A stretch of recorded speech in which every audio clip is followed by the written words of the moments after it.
Вело тура за култура беше насловот на настанот кој што денеска го организираше невладината Орион Глобал, заедно со Сдруженијата на велосипедисти од Прилеп, Маркови точакџии и Прилеп на Точак. А во чест на 100 годишнината од раѓањето на нашиот великан Блаже Конески. Велосипедската тура се возеше од Прилеп до родната куќа на Конески во Небрегово. Медиумски покровител на настанот беше Инфокомпас.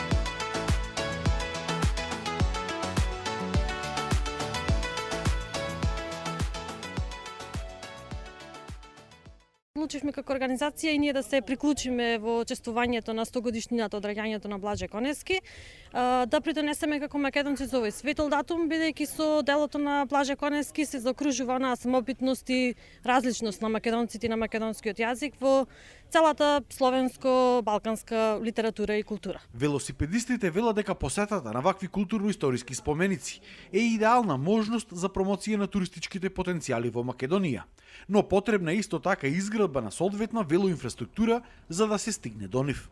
За да се реализира еден ваков проект за посета на вакви културно-историски споменици, потребно е истите локации да бидат поврзани со соодветна велосипедска инфраструктура, во која велосипедистите ќе можат безбедно и сигурно да стасаат до самата локација. Во иднина можам да кажам дека би требало да се организираат и почесто и повеќе вакви тури во смисла проширување на начинот на здрав живот, на велосипед, на вакви културни манифестации, на спомен обележја.